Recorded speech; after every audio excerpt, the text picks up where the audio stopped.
नमस्कार दोस्तों, Rajans career private limited के यूट्यूब चैनल पर आप सभी का पुनः स्वागत है। मैं विश्व आपके लिए लेके आया हूँ एसएससी जीडी के प्रीवियस ईयर के क्वेश्चन पेपर के सेकंड पार्ट में आपके सामने लेके आया हूँ। तो जिन्होंने पहला पार्ट नहीं देखा है पहले पहला पार्ट देख लीजिए, उसके बाद ये वाला पार्ट देखिएगा, ठीक है। तो चलिए आज का ये सेशन शुरू करते हैं। हमारा जो आज का पहला क्वेश्चन है वो दिया हुआ है कि एक थैले में ₹1, ₹2 तथा ₹5 के मूल्य वर्ग के रूप में ₹420 है। ₹1, ₹2 तथा ₹5 के सिक्कों की संख्या 8:1:5 के अनुपात में है। थैले में ₹5 के कितने सिक्के हैं, ठीक है। हमको 3 प्रकार का सिक्का दिया हुआ है, 1 का सिक्का है, 2 का सिक्का और 5 का सिक्का है, ठीक है। और रुपए के रूप में अगर देखा जाए तो उस थैले में टोटल कितना है, 420 रुपए। और साथ ही साथ ₹1, ₹2 और ₹5 के जो सिक्के हैं उनका अनुपात दे रखा है 8:1:5, ठीक। थैले में ₹5 के सिक्कों की संख्या निकालना है। सबसे पहले अनुपात दिया है, अनुपात से मान लेते हैं कि 8 जैसे दिया है, ₹1 का सिक्का का अनुपात में 8 है, तो ₹1 के सिक्कों की संख्या हम मान लेते हैं x ले लेते हैं, 8x हो जाएगा। ₹2 के सिक्कों की संख्या यहाँ से कितना हो जाएगा, यहाँ से सिर्फ x हो जाएगा, x का गुणा होगा 1 के साथ। और ₹5 के सिक्कों की संख्या कितना हो जाएगा, इस 5 के साथ x का गुणा हो जाएगा तो 5x हो जाएगा, ठीक है। अब क्या करना है, अब इसको रुपए में बदल देते हैं। तो रुपए में बदलने के लिए क्या करना पड़ेगा, ₹1 के 8x सिक्के हैं तो 1 से ही गुणा कर देंगे तो ये रुपए में निकल आएगा 8x रुपए। फिर ₹2 वाला निकालना है तो क्या करेंगे, यहाँ से x के साथ 2 का गुणा कर देंगे, आ जाएगा 2x आ जाएगा, ठीक। फिर 5x वाला है, ₹5 के सिक्के हैं तो 5 का ही गुणा कर देंगे, आ जाएगा कितना, 5×5 = 25x हो जाएगा।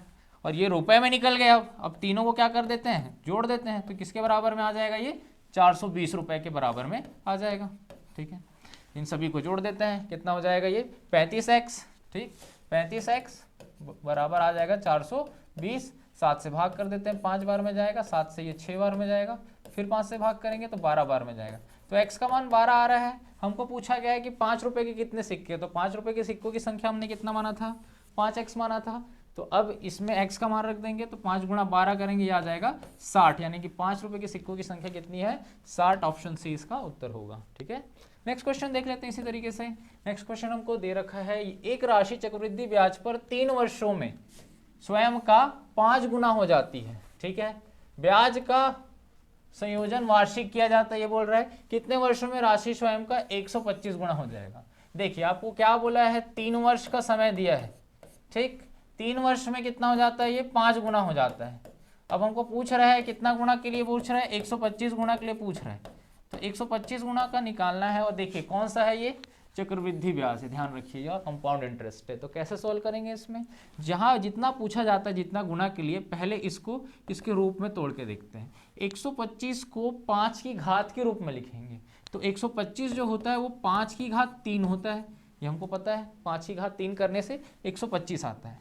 अब क्या करेंगे कि इस तरीके से तोड़ने से घात में जो आया है, ठीक, उसका गुणा हम जो पहले वाले में वर्ष दिया है उससे कर देंगे। तो 3 का गुणा 3 से कर दीजिए, यह आ जाएगा कितना, 9। तो वह राशि 9 वर्ष में 125 गुना हो जाएगी, ठीक है। तो इसका आंसर हो जाएगा ऑप्शन ए 9, ठीक। नेक्स्ट क्वेश्चन देख लेते हैं। नेक्स्ट दिया है कि U अनुपात V हमको पता है 4:7, V अनुपात W पता है 9:7। यदि U का मान दे रखा है प्रश्न में 72 तो W का मान पूछ रहा है। कुछ नहीं करना, पहले देखिए U और V है और यहाँ V और W है, तो दोनों में क्या है, V कॉमन है, ठीक। V कॉमन है तो देखिए V का मान यहाँ कितना है, 7 है, यहाँ पर V का मान कितना है, 9 है। तो क्या करेंगे, यहाँ जो V का मान है उसका इसमें पूरा गुणा कर देंगे, और यहाँ पर जो V का मान है 7 उसका इन दोनों के साथ गुणा कर देंगे। तो ऐसा करने से क्या निकल के आएगा, ऐसा करने से U अनुपात V अनुपात W निकल के आ जाएगा, ठीक। तो गुणा कर देते हैं, यहाँ पे कितना है, 9 है, 9 का गुणा यहाँ करेंगे 4 के साथ, ये हो जाएगा 36, 7 के साथ करेंगे ये हो जाएगा 63, ठीक। अब क्या करेंगे, अब इस V का जो यहाँ पे 7 है इसका गुणा यहाँ कर देंगे, तो यहाँ करने से क्या आएगा, 7 का गुणा 9 से करेंगे 63 ही आएगा। 63 और नहीं लिखना, एक बार आप लिख चुके हैं, ठीक है। फिर 7 का गुणा इस 7 से करेंगे, ये आ जाएगा कितना, 49। तो हमारे पास U V W का अनुपात निकल के आ गया 36, 63 और 49। और यहाँ पे हमको मान पता है U का कितना दिया हुआ है, 72। तो हम क्या कर लेते हैं, इसको x के फॉर्म में ले लेते हैं, 36x, और ये हुआ U का मान 36x, और ये दिया भी हुआ है 72, तो दोनों बराबर हो जाएंगे। 36 से ये 2 बार में 36 दूनी 72, x का मान आ रहा है 2, ठीक है। x का मान आ रहा है 2, हमको पूछा W का मान। W का मान पूछा है तो देखिए इसको कितना ले सकते हैं, 49x ले सकते हैं। ये जैसे W है, यहाँ पे 49 है तो 49x ले सकते हैं। x का मान यहाँ रख देंगे, 49 का गुणा 2 से कर देंगे, ये कितना आ जाएगा आपका 98 आ जाएगा। ठीक है, तो इसका आंसर हो जाएगा ऑप्शन बी। ठीक है, नेक्स्ट क्वेश्चन देख लेते हैं इसी तरीके से। नेक्स्ट क्वेश्चन हमको दे रखा है, यदि 5 निरीक्षणों A1, A2, A3, A4 और A5 का औसत दिया हुआ है, क्या है, n है, तो 5 नए निरीक्षणों A1 -100, A2 -100, A3 -100, A4 -100 तथा A5 -100 का औसत क्या होगा ये पूछ रहा है। तो पहले जो दिया था उसका औसत n है और अब जो आया है उसमें क्या अंतर है, देखिए पहले A1, A2, A3, A4 और A5 था, अब उसमें क्या कर दिया है, हर एक में 100 का माइनस कर दिया है। तो हर एक में जब संख्या में 100 का माइनस हो रहा है तो उनके औसत में भी तो समान रूप से कमी आएगी। संख्या में जैसे समान रूप से कमी आती है तो उसके औसत में भी उसी समान कमी आती है। तो इसका पहले औसत कितना था n और सब में कमी आ रहा है 100 का, तो औसत में भी कितने का कमी आएगा, 100 का ही कमी आएगा। तो इसका आंसर क्या हो जाएगा, नए प्रेक्षणों का जो औसत पूछा है n-100 हो जाएगा, ऑप्शन डी इसका आंसर हो जाएगा। ठीक, चलिए नेक्स्ट क्वेश्चन देख लेते हैं इसी तरीके से।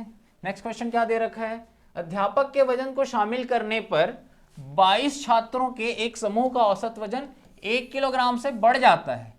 यदि 22 छात्रों के समूह का आरंभिक औसत वजन कितना है, 31 किलोग्राम था, तो अध्यापक का वजन क्या है ये पूछा गया है।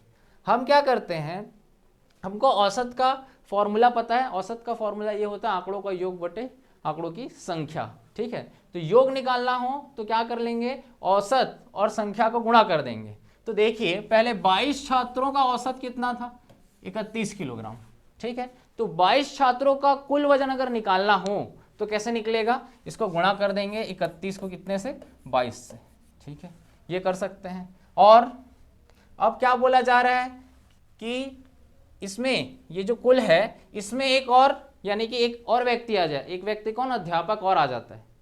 अध्यापक के आने से अब व्यक्ति टोटल कितने हो गए, पहले 22 छात्र थे, अब एक व्यक्ति और बढ़ गया, तो टोटल कितने हो गए, 23 हो गए। और क्या बोला जा रहा है, इस तरीके से एक अध्यापक के आ जाने से जो औसत है वो 1 किलोग्राम बढ़ जाता है। पहले कितना था औसत, पहले औसत था 31, अब औसत कितना हो जाएगा, 1 बढ़ जाएगा तो ये आ जाएगा 32। तो इनको गुणा करने से क्या निकल के आएगा, जो नया योग है वो निकल के आ जाएगा। ये पुराना योग निकलेगा, इससे नया योग निकलेगा। अब क्या करेंगे, इनको गुणा कर लेते हैं पहले। ये कितना हो जाएगा, ये हो जाएगा 62, फिर इधर गुणा कर देंगे तो ये हो जाएगा 62, यहाँ से 2, ये हो जाएगा 8, ये हो जाएगा 6। ठीक है, और यहाँ से गुणा करेंगे कितना हो जाएगा, ये 6, 4 और 3 तिया 9, 3 दूनी 6, ये हो जाएगा 6, 9 4 13 का 3, हासिल है 1, 6 और 1 7। यहाँ से पहले जो था योग 682 था, अब और योग कितना आ रहा है, 736। यानी कि जो नए योग में पुराने योग को अगर माइनस करते हैं तो जो बढ़ा है वही निकलेगा। बढ़ा किसके वजह से, अध्यापक के वजह से, वही वजन निकल जाएगा। अध्यापक का वजन ही पूछा है, तो 736 में से माइनस कर देंगे कितने को, 682 को माइनस कर देंगे, तो 6 में 2 जाएगा 4 हो जाएगा, 13 में 8 जाएगा 5 हो जाएगा, ये 6 में 6 गया कैंसिल। तो हमारा जो अध्यापक है, अध्यापक का वजन निकल आएगा कितना, 54 किलोग्राम, ऑप्शन ए में इसका आंसर है। ठीक, नेक्स्ट क्वेश्चन देख लेते हैं इसी तरीके से। नेक्स्ट हमको दे रखा है कि ए अकेला एक कार्य को 6 दिन में पूरा कर सकता है तथा बी अकेला समान कार्य को 8 दिन में पूरा कर सकता है। ए और बी दोनों मिलकर समान कार्य को कितने दिन में पूरा कर सकते हैं।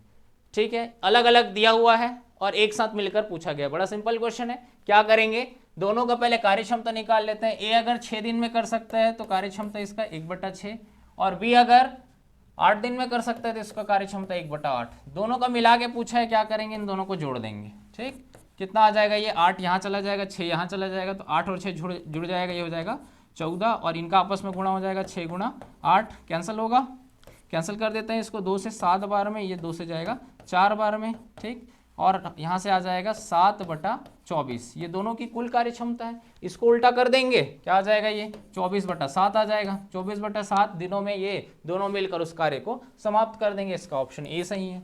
ठीक है, नेक्स्ट क्वेश्चन देख लेते हैं इसी तरीके से।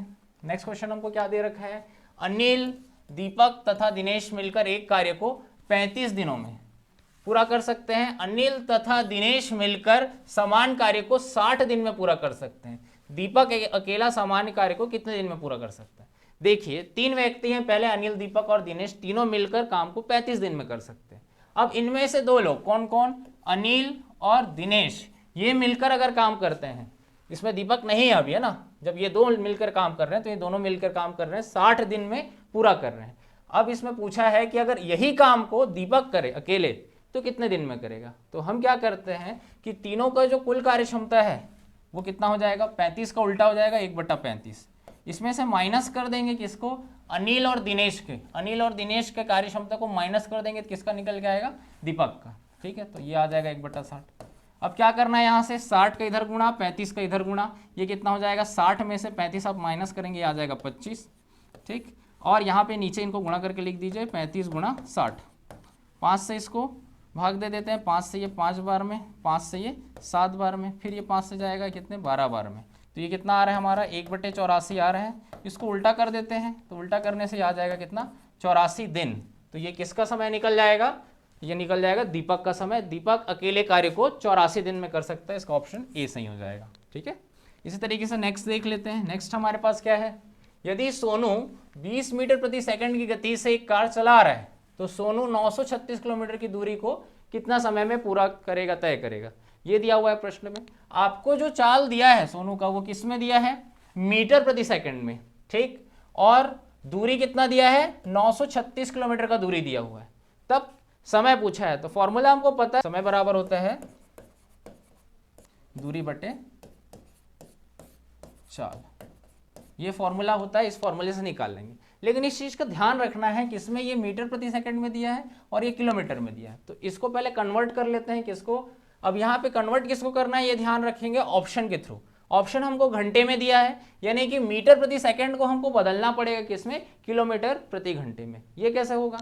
जैसे आपको दे रखा है 20 मीटर प्रति सेकंड और इसको बदलना है किसमें? किलोमीटर प्रति घंटे में, तो आप इसको 18/5 से गुणा कर दीजिए। ठीक है, 18/5 से गुणा करेंगे तो 5 से ये 4 बार में जाएगा और यहाँ से हो जाएगा 18 चौक 72 किलोमीटर प्रति घंटा उसका निकल आएगा चाल किसमें? किलोमीटर प्रति घंटा में। अब आपको दूरी पता है कितना? 936, और इसको भाग दे देंगे किससे? चाल से। कितना है? 72। तो इस तरीके से भाग देने से क्या होगा? समय निकल के आ जाएगा। ठीक है, तो 9 से भाग चला जाएगा, 9 एकम 9, 1 0 आ जाएगा, 9 चौक 36, 9 से ये 8 बार में, 9 8 72। फिर ये भाग दे सकते हैं यहाँ से, 8 से भाग दे देंगे, 8 एकम 8, 2 बचेगा, 8 तिया 24, ये आ गया कितना? 13 घंटे का समय आएगा यहाँ से। ठीक, तो इसका क्या हो जाएगा? ऑप्शन ए सही हो जाएगा। ठीक, नेक्स्ट क्वेश्चन देख लेते हैं इसी तरीके से।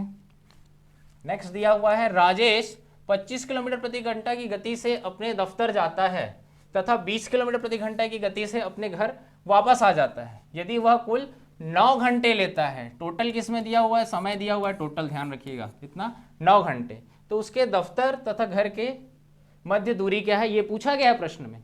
ठीक, ये उसका घर है, ये उसका क्या है? दफ्तर है, ऑफिस। ये दूरी को जब जा रहा है तो 25 की स्पीड से गया है, और जब वो वापस आ रहा है, इधर से वापस आ रहा है, तो किस स्पीड से आया है? 20 किलोमीटर प्रति घंटे की स्पीड से। अब इस पूरी यात्रा में उसको समय लग रहा है कितना? 9 घंटे का समय लग रहा है। तो कभी भी इस टाइप के क्वेश्चंस आपको नजर आए जिसमें टोटल आपको जो कुछ भी दिया है उसी फॉर्म में पूरे क्वेश्चन को लेके आएंगे। जैसे हमको टोटल किस रूप में दिया है? समय के रूप में आया है, तो हम पूरे क्वेश्चन को समय के रूप में लाते हैं। समय के लिए फॉर्मूला क्या होता है? समय बराबर होता है, अभी बताया मैंने, दूरी बटा चाल। ठीक है, समय का फॉर्मूला होता है। तो यहाँ पे हमको दूरी पता नहीं है, दूरी तो निकालने बोला है, तो दूरी मान लेते हैं ये x है। ठीक, तो जाते वक्त इसको कितना समय लगेगा? घर से वो दफ्तर जा रहा है तो वो x दूरी को 25 किलोमीटर प्रति घंटा की चाल से तय कर रहा है, तो दूरी बटे चाल होता है, यानी x बटा कितना आ जाएगा? 25। इतना समय लगा जाते वक्त, इतना घंटे का समय लग रहा है। और फिर जब x को 20 से भाग करेंगे तो क्या निकल के आएगा? इसका दफ्तर से घर जब आ रहा है जितना समय लग रहा है वो निकल के आया। तो दोनों समय को अगर जोड़ दिया जाए तो कितने के बराबर आ जाएगा? ये 9 घंटे के बराबर आ जाएगा। ठीक है, अब क्या करेंगे? इनका तिर्यक गुणा कर देते हैं, ये हो जाएगा 20x और ये हो जाएगा 25x, दोनों को जोड़ देंगे तो ये आ जाएगा कितना? 45x, बटे में आएगा इनका गुणा 25 गुणा 20 बराबर आ जाएगा 9। 9 से भाग दे देंगे, कितने बार में जाएगा? 5 बार में, 9 पंच 45, 5 से ये भाग जाएगा 5 बार में। x का मान कितना आ जाएगा, यहाँ पे गुणा करेंगे तो ये आएगा 100 और इधर गुणा हो जाएगा, तो x का मान आ रहा है 100 और x को ही हमने क्या माना था, दूरी माना था, तो x का मान आ रहा है 100 किलोमीटर। ठीक है, तो उसके घर और दफ्तर के बीच की दूरी कितनी आ गई, 100 किलोमीटर आ गई। नेक्स्ट क्वेश्चन देख लेते हैं। नेक्स्ट दिया है, यदि एक वर्ग के विकर्ण की लंबाई हमको पता है 10√2 सेंटीमीटर है, तो वर्ग का क्षेत्रफल क्या होगा ये पूछा है। ठीक है, तो हम क्या करते हैं भाई, एक वर्ग के बारे में बात हो रही है यहाँ पे, ठीक, और उसका क्या दिया हुआ है, एक विकर्ण दिया हुआ है। अगर इसकी भुजा a हो तो इसके विकर्ण का मान क्या होता है, फॉर्मूला a√2 होता है। तो हम इसको इक्वेट कर लेते हैं, a√2 बराबर क्या ले लेते हैं यहाँ से 10√2 हो जाएगा। ठीक, √2 कैंसल, a का मान कितना आ जाएगा, 10 आ गया, किसमें आएगा, सेंटीमीटर में, यानी एक भुजा निकल गया। अब क्या निकालना है बोला है, क्षेत्रफल। क्षेत्रफल क्या होता है, भुजा का जो स्क्वायर होता है वही क्षेत्रफल होता है। तो 10 का स्क्वायर कितना हो जाएगा, 100, और यहाँ से क्या आएगा, सेंटीमीटर स्क्वायर। तो क्षेत्रफल निकल गया कितना, 100 सेंटीमीटर स्क्वायर, ऑप्शन बी है। ठीक है, नेक्स्ट क्वेश्चन देख लेते हैं। नेक्स्ट क्वेश्चन क्या दिया हुआ है, एक कमरे की लंबाई, चौड़ाई तथा ऊंचाई आपको दे रखा है 21 मीटर, 12 मीटर और 16 मीटर।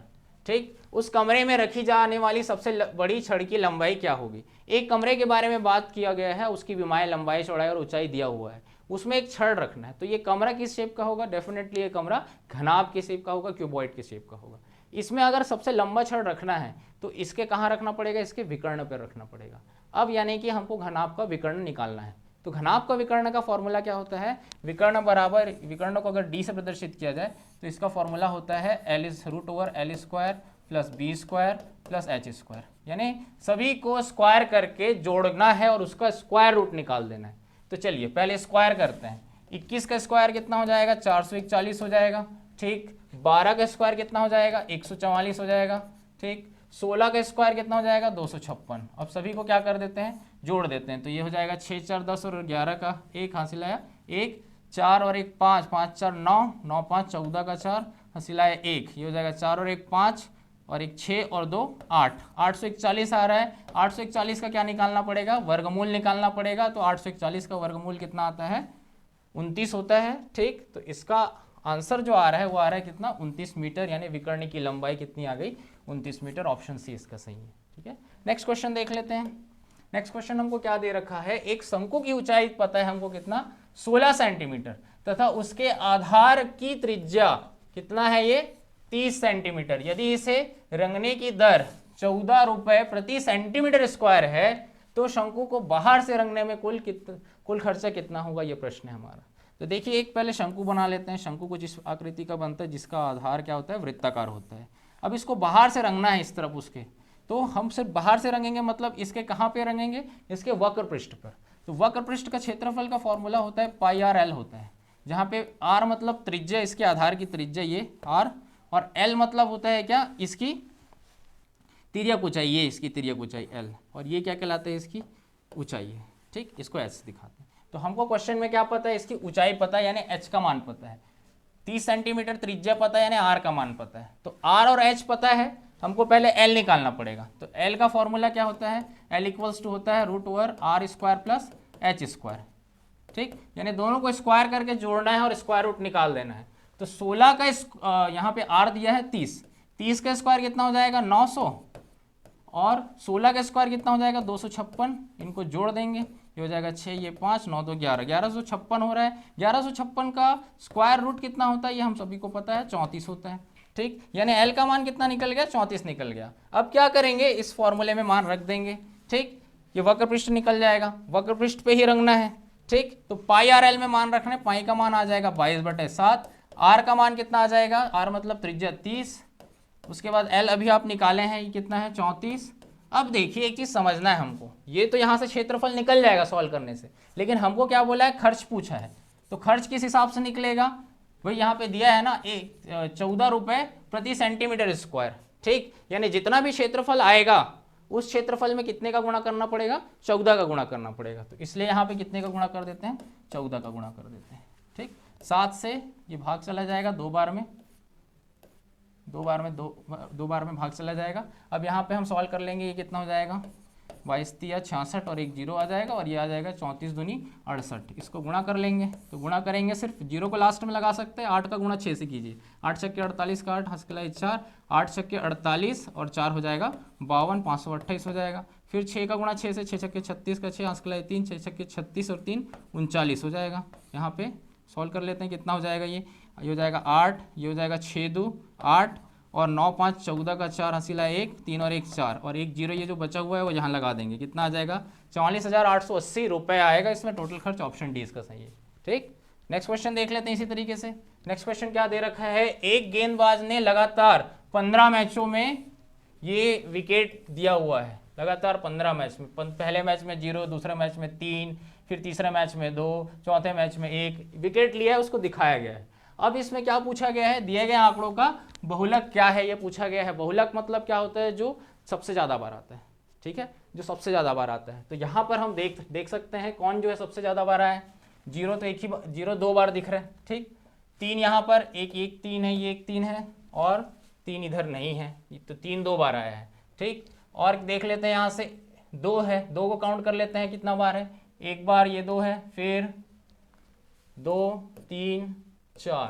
ठीक है, यहाँ पर 2 कितने बार आया है, 4 बार आया है। ठीक, 5 को देख लेते हैं कितने बार है, 1 2 3, 5 कितने बार आया है, 3 बार आया है। और 1 को भी देख लेंगे, 1 तो 2 ही बार है और 4 जो है 4 भी 1 बार, यानी सबसे ज़्यादा बार कौन आया है, 2 आया है। कितने बार आया है, 4 बार आया है। तो जो सबसे ज़्यादा बार आता है वही बहुलक होता है। तो सबसे ज़्यादा बार कौन आया है, 2 आया है। ध्यान रखेंगे जो आया है उसी को लेते हैं, न कि वो कितने बार आया है, ये मायने नहीं रखता। उत्तर लेते वक्त कौन आया है सबसे ज्यादा बार, 2 आया है, इसलिए 2 को उत्तर लेंगे। ठीक है, वो 4 बार सबसे ज्यादा आया है ये बता रहा है, लेकिन आंसर जब लेंगे तो 2 को ही लेना है आंसर। ठीक है, आगे बढ़ते हैं। यहां से आगे में क्या लिखा हुआ देखिए, 2 वस्तुओं का मूल्य क्रमशः दिया है, क्या 3:2 के अनुपात में। पहली वस्तु का मूल्य 40% से बढ़ाया जाता है, दूसरी वस्तु का मूल्य x% से घटाया जाता है। यदि दोनों वस्तुओं के मूल्य का नया अनुपात क्रमशः 7:3 है तो x का मान क्या होगा। ठीक है, सबसे पहले क्या मान लेते हैं, इनका मूल्य है 3:2 है। ठीक है, इनका मूल्य ले लीजिए 3 और 2। अब पहली वस्तु का मूल्य बढ़ाया गया है कितना, 40%। तो जब बढ़ाया जाता है प्रतिशत में तो उसको 100 से प्लस करके लेते हैं, 140/100 आ जाएगा। ठीक, दूसरी वस्तु का मूल्य x% से घटाया गया है, तो घटाते कैसे हैं, 100 में से माइनस करके। अब x बोल दिया तो 100 माइनस x कर देंगे, बटे आ जाएगा 100। ठीक, अब ऐसा करने से क्या हो जाता है, दोनों का नया अनुपात निकलता है। नया अनुपात कितना आता है, ये नया अनुपात दे रखा है 7:3। ठीक, इतने को सॉल्व करना है, बहुत ईजी है सॉल्व करना है। देखिए कैसे करेंगे, ये 100 और ये 100 तो यहाँ से कट जाएगा। ठीक, अब गुणा कैसे करते हैं, यहाँ पे इसको सॉल्व करते वक्त पहले बाहर वालों का गुणा कर दीजिए और ये जो अंदर में बचे इनका गुणा कर दीजिए। ठीक, तो 3 का गुणा इसके साथ हो जाएगा, कितना आ जाएगा देखिए, ये आपका आ जाएगा 3 गुणा 140 गुणा ये 3 है, यहाँ से 3 आ जाएगा, इक्वल्स टू क्या आ जाएगा, 2 गुणा 100 माइनस x गुणा इसको 7 ले लेते हैं। ठीक, अब इसको सॉल्व कर देंगे, 7 से ये कितने बार में जाएगा, 20 बार में चला जाएगा, फिर 2 से ये चला जाएगा 10 बार में। ठीक, अब हमारे पास इनको गुणा करेंगे, 3 3 9 गुणा 10 कर देंगे तो ये आ जाएगा 90 और इधर से बचा है 100 माइनस x, तो x यहाँ आ जाएगा, 90 वहाँ जाके माइनस हो जाएगा, कितना आ जाएगा x का मान 10। ठीक, तो हमको पूछा था x का मान क्या है, x का मान ऑप्शन डी में दिए रखा है 10। तो ऐसे ही वीडियोस देखने के लिए बने रहिए राजंस कैरियर प्राइवेट लिमिटेड के साथ। Thank you.